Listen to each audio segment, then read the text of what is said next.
Hello, मैं Rupesh Kumar, biology teacher आपका। ये मेरा पहला वीडियो है सिलेबस से रिलेटेड, सेकेंड ईयर के सिलेबस से रिलेटेड है, जिसमें हम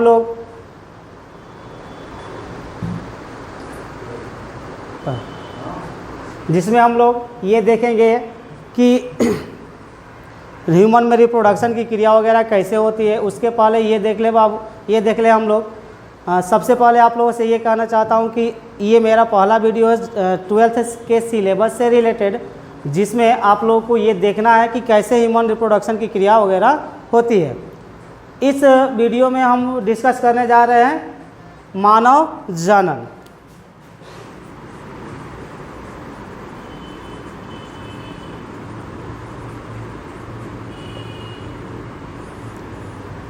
ह्यूमन रिप्रोडक्शन एक ऐसा प्रोसेस है जिसके द्वारा मानव की आबादी जो है निरंतर इस पृथ्वी पर कायम रहती है। इसके पहले आप लोगों ने ये देखा होगा कि रिप्रोडक्शन की क्रिया वगैरह कैसे होती है। रिप्रोडक्शन के बारे में पहले चैप्टर में ही आप लोग पढ़ चुके होंगे कि रिप्रोडक्शन क्या होता है और रिप्रोडक्शन के द्वारा कैसे कैसे जीवों की इस पृथ्वी पर उत्पत्ति होती है। इसके पहले आप लोग रिप्रोडक्शन में पढ़े होंगे तो रिप्रोडक्शन में बताया गया होगा कि जनन एक ऐसी प्रक्रिया है जिसके द्वारा नई जीवों की उत्पत्ति होती है। अब नई जीवों की उत्पत्ति जनक के द्वारा होती है और मनुष्य बाबू एक ऐसा प्राणी है जो बाइसेक्सुअल नहीं, यूनिसेक्सुअल है। चूँकि मनुष्य एक ऐसा प्राणी है जिसमें जनन अंग अलग अलग सदस्यों में पाया जाता है। अलग अलग सदस्यों में पाए जाने की वजह से मनुष्य को एक लिंगी प्राणी कहा जाता है, यूनिसेक्सुअल प्राणी कहा जाता है। और बाबू जो रिप्रोडक्शन की क्रिया होती है, ह्यूमन रिप्रोडक्शन की क्रिया होती है, इसमें एक सिस्टम भाग लेता है जिसको हम लोग कहते हैं रिप्रोडक्टिव सिस्टम।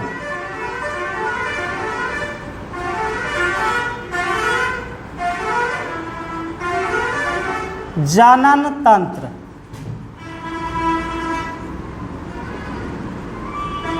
जनन तंत्र यानी कि जनन अंगों से मिलकर बना हुआ एक ऐसा तंत्र जो जनन की क्रिया में सहायक होता है, उस तंत्र को हम लोग जनन तंत्र कहते हैं। और जनन तंत्र जो होता है बाबू, यह जनन अंगों से मिलकर बना होता है।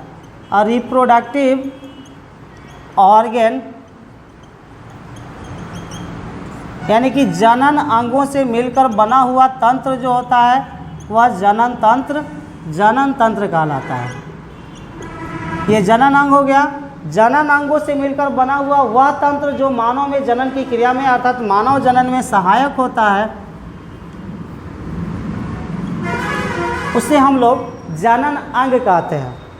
और मानव चूँकि एक लिंगी प्राणी है, इसलिए मानव में जो जनन तंत्र होता है वह अलग अलग प्रकार का होता है। नर जनन तंत्र अलग सदस्य में पाया जाता है और मादा जनन तंत्र अलग सदस्य में पाया जाता है। अब बाबू ये जो रिप्रोडक्टिव ऑर्गन होता है यह दो प्रकार का होता है। जो जनन अंग होते हैं यह दो प्रकार के होते हैं। एक होता है बाबू primary reproductive organ,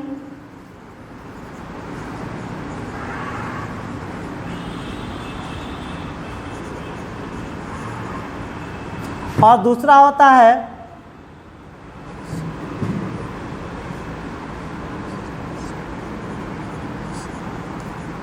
accessory reproductive organ. Accessory या सेकेंडरी रिप्रोडक्टिव ऑर्गन, प्राथमिक जननांग और द्वितीयक जननांग। प्राथमिक जननांग किसे कहते हैं तो बाबू इसको हिंदी में कहा जाता है प्राथमिक जनन अंग, और इसे हिंदी में कहा जाता है द्वितीयक जनन अंग। प्राथमिक जनन अंग किसे कहा जाता है तो वैसा अंग जो युग्मक जनन के साथ साथ लिंग हार्मोन का स्राव भी करता है। वैसा जनन अंग जो युग्मक जनन के साथ साथ लिंग हार्मोन का भी स्राव करता है, वैसे अंग को हम लोग प्राथमिक जनन अंग कहते हैं। और प्राथमिक जनन अंग के अंतर्गत क्या आता है बाबू, तो इसके अंतर्गत आता है गोनेट्स। गोनेट्स को हम लोग हिंदी में जनद कहते हैं, गोनेट्स को हिंदी में जनद कहते हैं। और इसके अंतर्गत क्या होता है बाबू, तो गोनेट्स जो होता है बताया जाता है कि गोनेट्स क्या है, तो ऐसा रचना जिसमें युग्मक का निर्माण होता है उस रचना को हम लोग गोनेट कहते हैं। और गोनेट चूँकि मनुष्य जो है एक लिंगी प्राणी है, मेल और फीमेल अलग अलग होते हैं, इसलिए गोनेट्स जो होता है ये भी दो प्रकार का होता है। गोनेट्स में पहला आ गया बाबू टेस्टिज और दूसरा आ जाता है ओवरी। टेस्टिज और ओवरी ये दोनों क्या है, तो गोनेट्स के अंतर्गत आते हैं, अर्थात जनक के अंतर्गत आते हैं। और सेकेंडरी रिप्रोडक्टिव ऑर्गन के अंतर्गत बहुत सारे अंग आते हैं जो युग्मक जनन की क्रिया में तो भाग नहीं लेते हैं और ना ही लिंग हार्मोन का स्राव करते हैं, लेकिन जनन की क्रिया में अहम भूमिका निभाते हैं। तो वैसे अंगों को हम लोग क्या कहते हैं, तो सेकेंडरी रिप्रोडक्टिव ऑर्गन कहते हैं, जो क्या करता है बाबू, तो जनन की क्रिया में सहायक होता है। ठीक है, ये देख लीजिए। अब यहाँ पे हम लोग देखेंगे बाबू कि चूँकि रिप्रोडक्टिव सिस्टम दो प्रकार का होता है, नर जनन तंत्र और मादा जनन तंत्र। तो नर जनन तंत्र और मादा जनन तंत्र को हम लोग बारी बारी से यहाँ पे डिस्कस करेंगे कि नर जनन तंत्र में प्राथमिक जननांग और द्वितीयक जननांग के अंतर्गत कौन कौन सी रचना आती है। और उसके बाद हम लोग देखेंगे कि फीमेल रिप्रोडक्टिव सिस्टम यानी जो मादा जनन तंत्र है उसमें कौन कौन सी रचनाएं आ रही है। ठीक है, तो यहाँ पे अब हम लोग देखेंगे नर जनन तंत्र, मेल रिप्रोडक्टिव सिस्टम।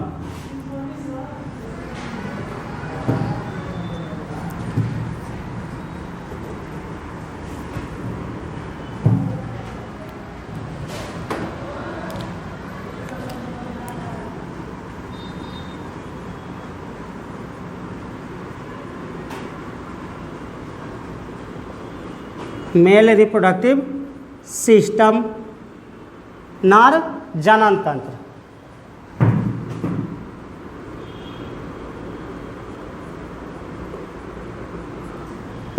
नर जनन तंत्र क्या होता है, तो पुरुषों में पाए जाने वाले जनन तंत्र को नर जनन तंत्र कहते हैं। और इस नर जनन तंत्र के अंतर्गत दो अंग आते हैं। ठीक है, पहला हो गया बाबू प्राइमरी और रिप्रोडक्टिव ऑर्गन, प्राथमिक जननांग, और दूसरा हो गया सेकेंडरी और रिप्रोडक्टिव ऑर्गन।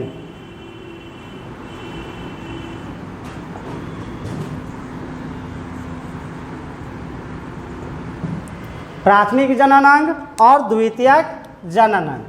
प्राथमिक जननांग किसे कहते हैं, तो पहले ही हम बता चुके हैं कि प्राथमिक जननांग किसे कहते हैं। तो वैसे जनन अंग जो युग्मक जनन के साथ साथ लिंग हार्मोन का स्राव करते हैं उन अंगों को हम लोग प्राथमिक जनन अंग कहते हैं। और वे अंग जो युग्मक जनन की क्रिया में ना भाग लेते हैं और ना ही लिंग हार्मोन का स्राव करते हैं, लेकिन जनन में उनकी भी महत्वपूर्ण भूमिका होती है, उन्हें सेकेंडरी रिप्रोडक्टिव ऑर्गन कहते हैं। तो अब हम देखेंगे कि पुरुषों में प्राथमिक जननांग के रूप में कौन सी रचना आती है और द्वितीयक या सहायक जननांग के रूप में कौन कौन सी रचना आती है। तो प्राथमिक जननांग के रूप में क्या आता है पुरुषों में, तो वृषण आता है, अर्थात टेस्टिज आता है, जिसको हिंदी में वृषण कहते हैं। और पुरुषों में सेकेंडरी रिप्रोडक्टिव ऑर्गन के रूप में बहुत सारी रचनाएं आती है, जैसे इपिडिडाइमिस, इसको हिंदी में अधिवृषण कहा जाता है,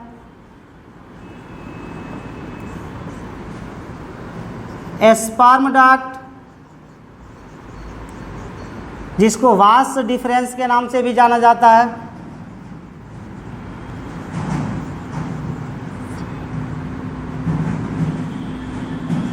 शुक्र नलिका या शुक्रवाहिका। इसके बाद आता है बाबू सेमाइनल वेसिकल,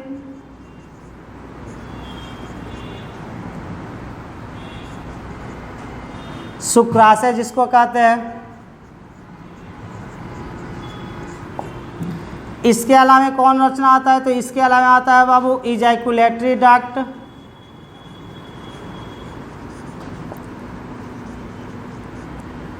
स्खलन नली,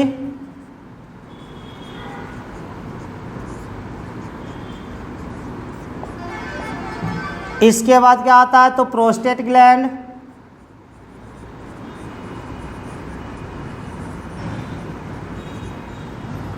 इसके बाद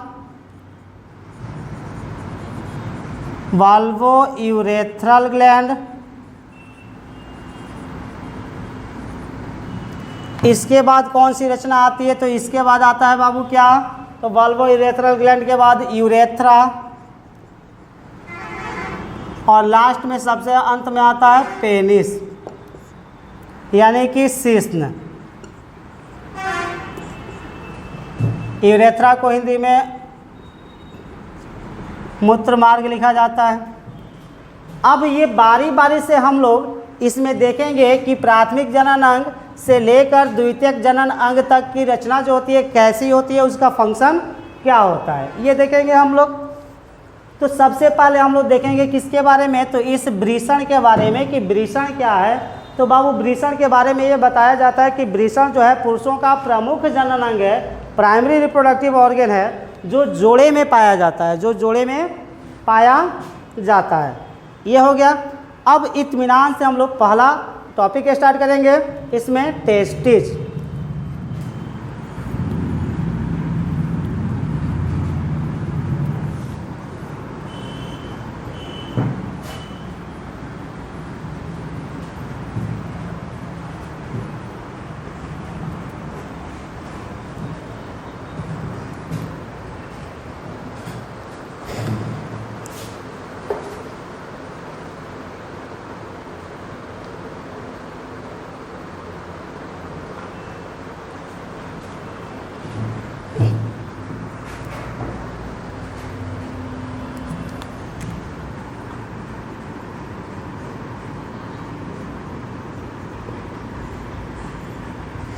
टेस्टिस के बारे में सबसे पहला बात यह बताया जाता है कि वृषण क्या है। तो वृषण के बारे में बताया जाता है कि वृषण पुरुषों का प्राथमिक जनन अंग है, प्राथमिक जनन अंग है, पुरुषों का प्राथमिक जनन अंग है। यानी इसको हम लोग कह सकते हैं कि testis is the primary reproductive organ of the male, primary reproductive organ of male, पुरुषों का प्राथमिक जनन अंग है जो जोड़े में पाया जाता है। जोड़े में पाया जाता है यानी 2 इन नंबर, संख्या में 2 होता है। वृषण की संख्या 2 होती है। फिर बताया जाता है कि वृषण जो है यह ओवल इन शेप होता है, ओवल इन शेप, अंडाकार रूप में पाया जाता है। ओवल इन शेप यानी अंडाकार होता है। वृषण का जो आकार होता है वह अंडाकार होता है। फिर बताया जाता है कि यह हल्के गुलाबी रंग का होता है, पिंक इन कलर, यानी कि गुलाबी रंग का होता है। फिर वृषण के बारे में और भी बातें बताई जाती है कि वृषण जो है यह उदर गुहा के बाहर, वृषण जो है यह उदर गुहा के बाहर होता है। तो उदर गुहा के बाहर होने के वजह से वृषण को हम लोग एक और नाम से जानते हैं, इसे हम लोग extra abdominal, extra abdominal organ, extra abdominal organ के नाम से जानते हैं। एक्स्ट्रा एब्डोमिनल ऑर्गन क्या है? तो सभी हमारे जो वाइटल ऑर्गन होते हैं, यानी जितने भी इम्पोर्टेंट ऑर्गन हैं, यह हमारे बॉडी के अंदर है। लेकिन एकमात्र वृषण एक ऐसा रचना है जो बॉडी के बाहर यानी एब्डोमिनल कैविटी के बाहर होता है, इसलिए वृषण को एक्स्ट्रा एब्डोमिनल ऑर्गन के नाम से जाना जाता है, बाह्य उदरीय ऑर्गन के नाम से जाना जाता है। ठीक है। अब इसके बाद हम लोग ये देखेंगे कि वृषण का डायमीटर वगैरह कैसा होता है। चूँकि यह ओवल इन शेप है तो इसमें लंबाई लगभग 5 सेंटीमीटर होती है। वृषण की लंबाई लगभग 5 सेंटीमीटर यानी 5 इसकी लंबाई 5 सेंटीमीटर। चौड़ाई जो होती है इसकी, यानी यह वाइड जो होता है, वाइडनेस कितना होता है इसका, तो 2.5 सेंटीमीटर। और मोटाई जो होती है, वृषण की मोटाई लगभग कितनी होती है?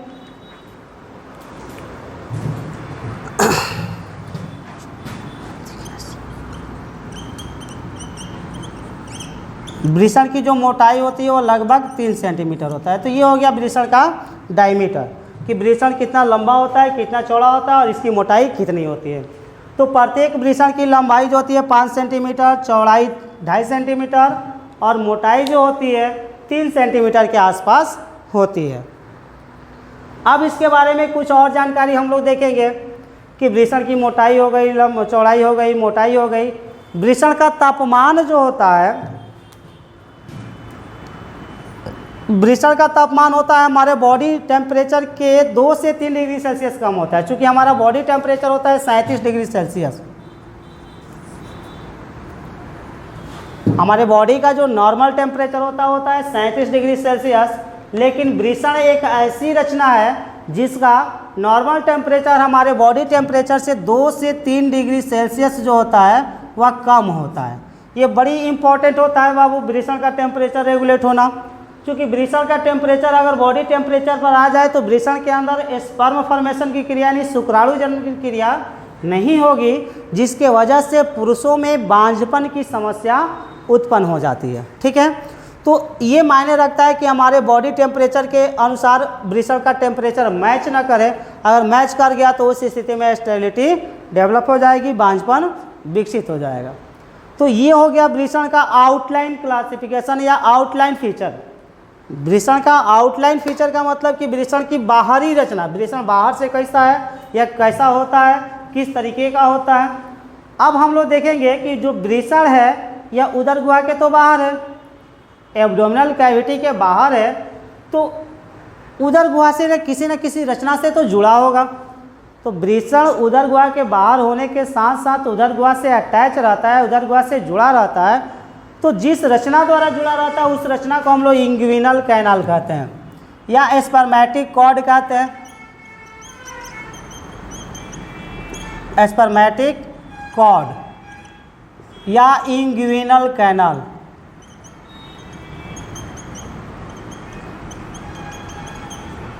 इंग्विनल कैनाल या स्पर्मेटिक कॉर्ड यानी वह रचना जो वृषण को उदर गुहा से अटैच रखती है, जोड़े रखती है, उस रचना को हम लोग क्या कहते हैं? तो इंग्विनल कैनाल या स्पर्मेटिक कॉर्ड के नाम से जानते हैं, जिसको हिंदी में कहा जाता है वृषण नाल। ठीक है, तो ये हो गया इसका आउटर स्ट्रक्चर। अब एक बात और बताया जाता है कि वृषण उदर गुहा के बाहर एक रचना के अंदर बंद रहता है। तो उस रचना को हम लोग क्या कहते हैं? तो उस रचना को कहते हैं स्क्रोटम। स्क्रोटम क्या है बाबू? तो एक बैग लाइक स्ट्रक्चर है, एक थैलीनुमा रचना है, जिस थैलीनुमा रचना के अंदर वृषण जो है स्थित होता है। अर्थात वृषण त्वचा द्वारा निर्मित जिस झिल्लीनुमा रचना के अंदर बंद रहता है उस रचना को हम लोग स्क्रोटम, और स्क्रोटम का हिंदी क्या होता है? तो स्क्रोटम का हिंदी होता है वृषण कोश। वृषण कोश कहते हैं। ये हो गया वृषण का आउटलाइन फीचर। अब हम लोग देखेंगे वृषण के चारों ओर जो कवरिंग होता है ये कैसा होता है? Covering of testes. तो फिलहाल इसको देख लीजिए, अगर नोट करना हो तो नोट भी कर लीजिएगा।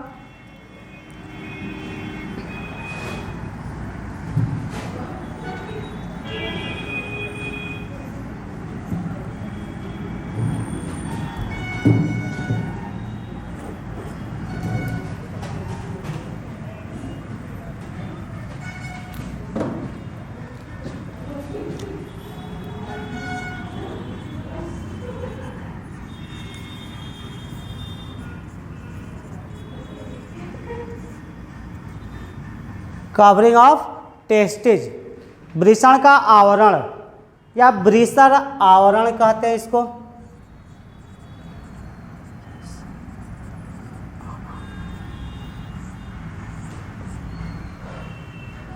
बताया जाता है कि वृषण चारों ओर से त्वचा द्वारा निर्मित 3 झिल्लियों से घिरा होता है।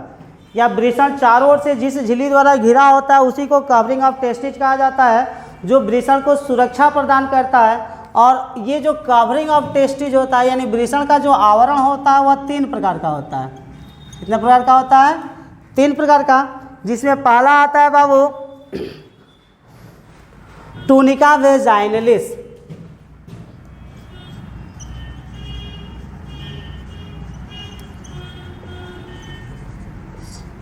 Tunica vaginalis.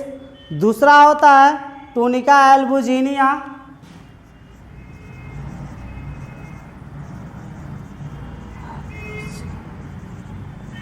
और तीसरा होता है tunica vasculosa. Tunica vaginalis, tunica albuginea और टूनिका वैस्कुलोसा। चूँकि इसका हिंदी और इंग्लिश वही होता है इसलिए हम लोग उसी नाम से इसको जानेंगे। टूनिका वेजाइनलिस बाबू एक लेयर होता है हमारे बॉडी में जिसको पेरिटोनियम के नाम से जानते हैं। किस नाम से जानते हैं? पेरिटोनियम। पेरिटोनियम क्या होता है? तो एक पतली झिल्ली होती है, ठीक उस प्रकार जिस प्रकार आप लोग देखे होंगे कि चीनी का जो बोरा होता है उसके अंदर प्लास्टिक का एक लेयर लगा होता है जो क्या करता है तो एयर को अंदर जाने से बचाता है। वैसा ही एक लेयर हमारे बॉडी के कैविटी के अंदर पाया जाता है, जिस झिल्ली को हम लोग क्या कहते हैं तो उस झिल्ली को कहते हैं पेरिटोनियम। पेरिटोनियम। अब बाबू बताया जाता है इस टूनिका वेजाइनलिस के बारे में कि टूनिका वेजाइनलिस क्या होता है। तो इसके बारे में बताया जाता है कि यह पेरिटोनियम द्वारा निर्मित सबसे बाहरी परत होती है। वृषण का जो सबसे बाहरी आवरण होता है उसको टूनिका वेजाइनलिस कहते हैं, जो पेरिटोनियम का बना होता है। और क्या होता है बाबू कि यह वृषण के केवल एक ही साइड पाया जाता है। वृषण जो कि ओवल इन शेप होता है, अंडाकार रचना होता है, तो इसमें केवल एक ही साइड ये क्या पाया जाता है तो पेरिटोनियम द्वारा निर्मित टूनिका वेजाइनलिस का लेयर पाया जाता है, जो वृषण को स्लाइड करने में, फिसलने में सहायक होता है या सहायता प्रदान करता है। अब हम लोग देखेंगे टूनिका एल्बुजिनिया। टूनिका एल्बुजिनिया के बारे में बताया जाता है कि टूनिका एल्बुजिनिया जो है यह संयोजी ऊतक द्वारा निर्मित होता है। किसके द्वारा निर्मित होता है? संयोजी ऊतक।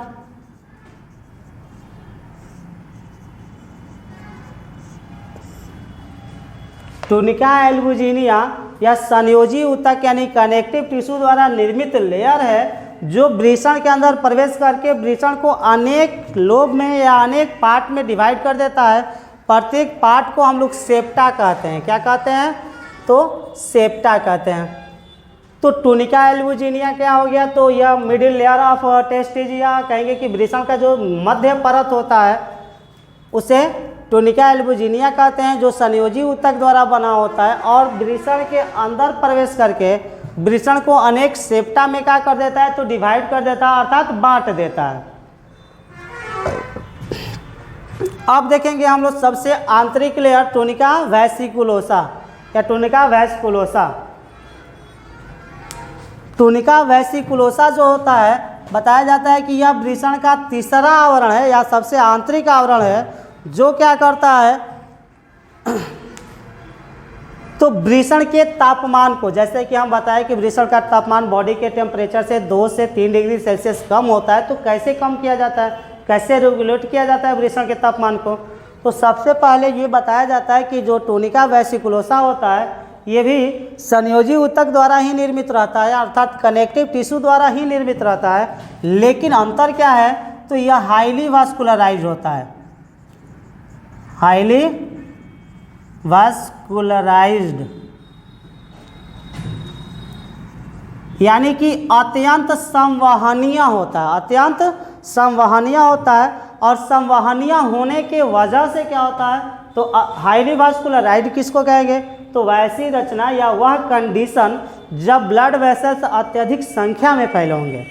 जब ब्लड वेसल्स अत्यधिक संख्या में कहीं पे मौजूद होते हैं तो उस जगह को हाईली वास्कुलराइज्ड कहते हैं। और वृषण का जो आंतरिक लेयर होता है जिसको टूनिका वेसिकुलोसा कहते हैं, ये भी संयोजी ऊतक द्वारा बना होता है, लेकिन हाईली वास्कुलराइज होता है, और हाईली वास्कुलराइज होने के वजह से वृषण का तापमान नियंत्रित किया जाता है, अर्थात वृषण के तापमान को बॉडी के टेम्परेचर से 2 से 3 डिग्री सेल्सियस कम रखा जाता है।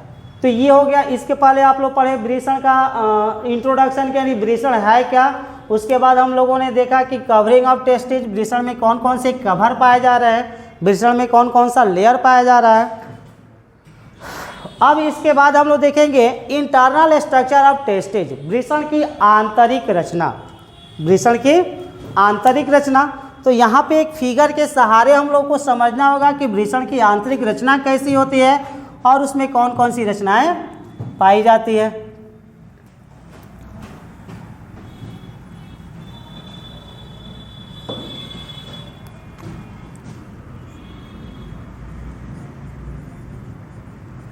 इंटरनल स्ट्रक्चर ऑफ टेस्टिज, यानी कि वृषण की आंतरिक रचना या संरचना। ठीक है। अब वृषण की आंतरिक संरचना कैसी होती है, तो सबसे पहले यहाँ पे बताया जाता है कि वृषण जो कि अंडाकार होता है, वृषण की आंतरिक रचना जो है वह 250 से 300 भागों में बटी होती है, 250 से 300 भागों में बटी होती है। वृषण का इंटरनल पार्ट जो होता है वह 250 से 300 भागों में बटा होता है। ठीक है। अब प्रत्येक पार्ट जो होता है पिरामिड के समान होता है।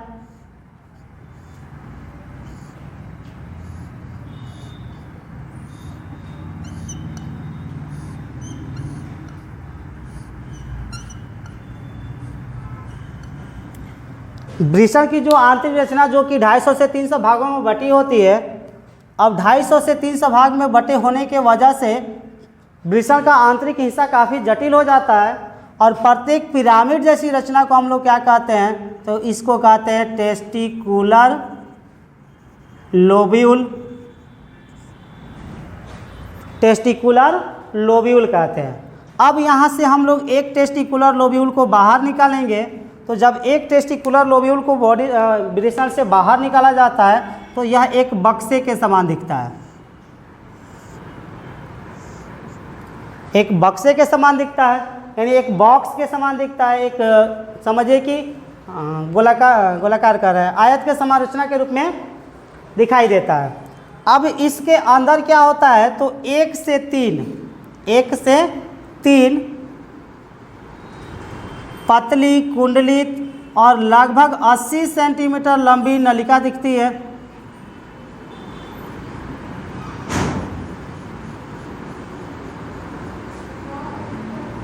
हो गया।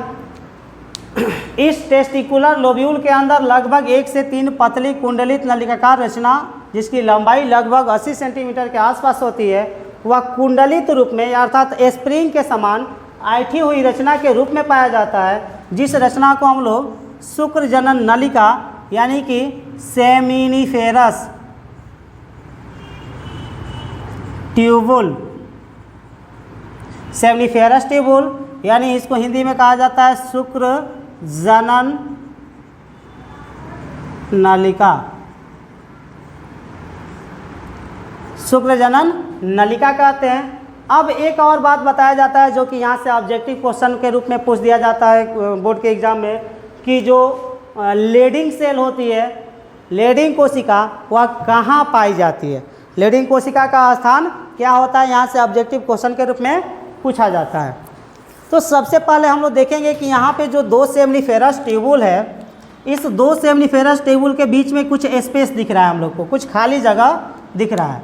इस खाली जगह को हम लोग क्या नाम देते हैं, तो इस खाली जगह का नाम दे दिया जाता है इंटरस्टिशियल स्पेस, इंटरस्टिशियल स्पेस।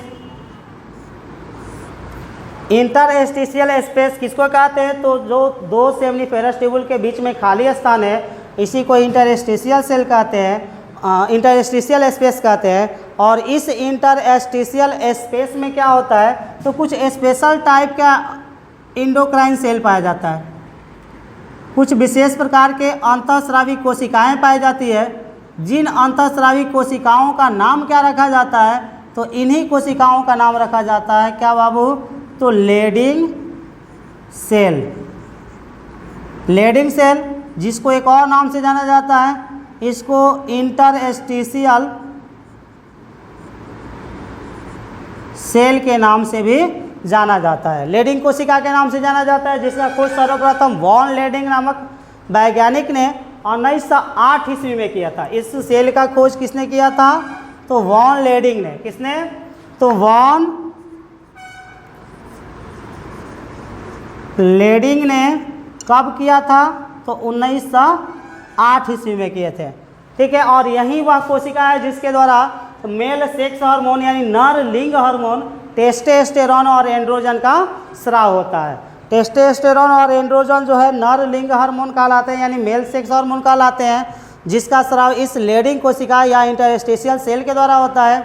जिस कोशिका का खोज सर्वप्रथम वॉन लेडिंग नामक वैज्ञानिक ने 1908 ईस्वी में किया था।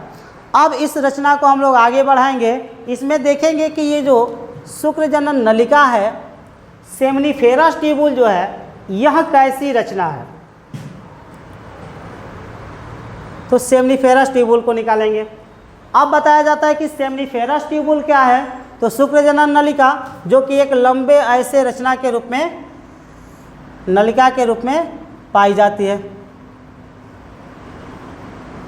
लंबी नलिका के रूप में पाई जाती है, जिसको शुक्रजनन नलिका के नाम से ही जाना जाता है। बताया जाता है कि इस नलिका के ऊपर चारों ओर से एक झिल्ली पाया जाता है, एक लेयर पाया जाता है, एक अन्य प्रोटेक्टिव लेयर इसके चारों ओर पाया जाता है, ऐसे करके।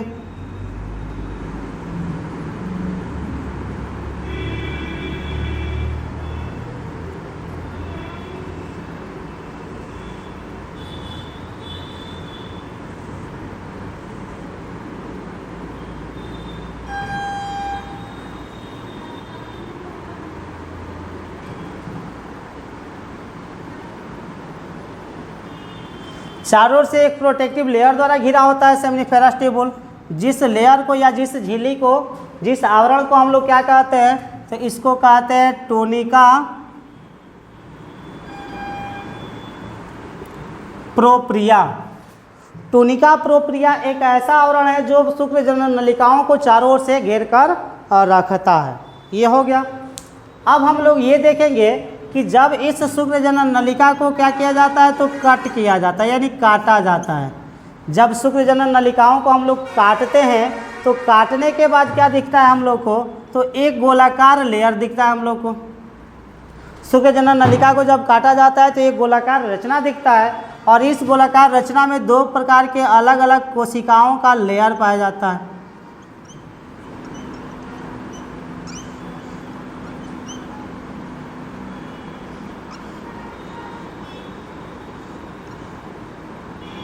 दो अलग अलग आकृति की कोशिकाओं का लेयर पाया जाता है। कुछ छोटे आकार की कोशिकाएं होती है, कुछ बड़े आकार की कोशिकाएं होती है।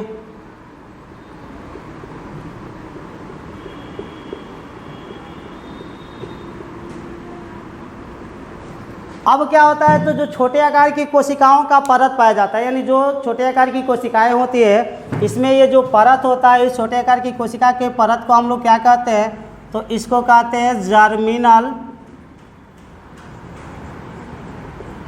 एपिथेलियम। जर्मिनल एपिथेलियम, जिसको हिंदी में कहा जाता है जनन उपकला। जनन उपकला, जर्मिनल एपिथेलियम, जिसमें विभाजन के फलस्वरूप शुक्राणुओं का निर्माण होता है। जिसमें विभाजन के फलस्वरूप किसका निर्माण होता है, शुक्राणुओं का निर्माण होता है। अब इसमें जो लंबे आकार की कोशिकाएं दिख रही है आप लोग को, इस लंबे आकार की कोशिका को हम लोग क्या कहते हैं बाबू, तो इसे कहते हैं Sertoli cell. Sertoli cell, Sertoli cell को क्या कहते हैं, तो यहाँ से एक क्वेश्चन पूछ दिया जाता है नीट में कि नर्स सेल किसे कहा जाता है। नर्स सेल किसे कहा जाता है, या नर्स सेल यानी वृषण की किस कोशिका को नर्स सेल के नाम से जानते हैं। तो याद रखिएगा कि वृषण में जो सर्टोली सेल होती है, इसी को नर्स सेल के नाम से जानते हैं। अब नर्स सेल के नाम से क्यों जानते हैं? क्योंकि इस जनन उपकला में जब विभाजन की क्रिया होती है तो स्पर्म का निर्माण होता है, अर्थात शुक्राणु का निर्माण होता है, और इस शुक्राणु को कुछ समय के लिए पोषण की ज़रूरत होती है, कुछ समय के लिए भोजन उपलब्ध कराने की ज़रूरत होती है। तो भोजन उपलब्ध कराने वाली जो कोशिका होती है वह होता है सर्टोली सेल, और सर्टोली सेल को ही हम लोग नर्स सेल के नाम से जानते हैं, क्योंकि सर्टोली कोशिका ही स्पर्म का न्यूट्रिशन करती है, स्पर्म का पोषण करती है। तो ये हो गया इंटरनल स्ट्रक्चर ऑफ टेस्टिस। अब थोड़ा टेस्टिस से हम लोग बाहर निकलेंगे। टेस्टिस से यानी वृषण से जब बाहर निकलते हैं तो कौन कौन सी रचना हम लोग को दिखाई देती है। अगर इसके बाद आप लोग ये देख लीजिए कि कौन कौन सा स्ट्रक्चर है। इसमें जो कोई भी दिक्कत हो आप कमेंट कर सकते हैं। अब इसके बाद वाले स्ट्रक्चर को देखेंगे, थोड़ा सा देख लीजिए, या इसको नोट करना हो तो नोट कर लीजिएगा, अन्यथा आगे देखें हम लोग।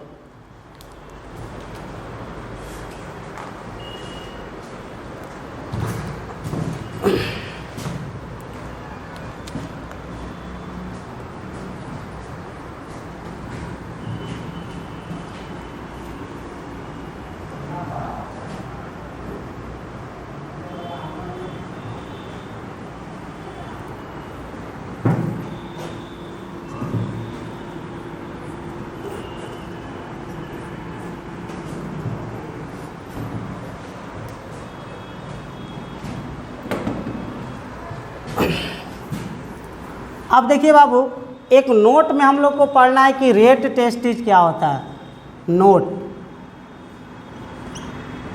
नोट में रेट टेस्टिस, और रेट टेस्टिस किसे कहते हैं? तो रेट टेस्टिस किसे कहा जाता है? तो आप लोग इसके पहले पढ़ चुके हैं कि सेमनीफेरस ट्यूबुल भी होता है, टेस्टिकुलर लोब्यूल भी होता है। तो यहाँ पे ये देखिए कि जो वृषण होता है, वृषण में क्या होता है? तो एक भाग ऐसा होता है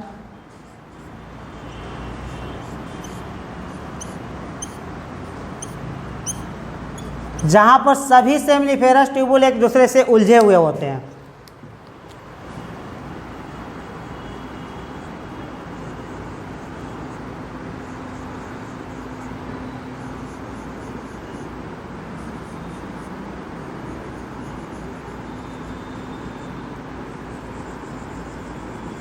अब क्या होता है, रेट टेस्टिस के बारे में बताया जाता है कि प्रत्येक सेमनीफेरस ट्यूबुल, इसका नाम हो गया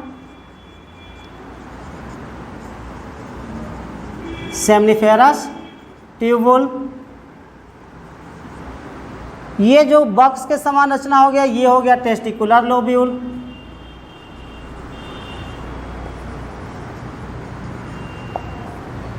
बताया जाता है कि सेमनीफेरस ट्यूबुल टेस्टिकुलर लोब्यूल से बाहर आकर एक जगह उलझी हुई नेटवर्क के समान, यानी एक जगह उलझ कर एक रचना बनाती है, जिस रचना को हम लोग क्या कहते हैं? तो रेट टेस्टिस। हिंदी में इसको वृषण जालिका कहते हैं।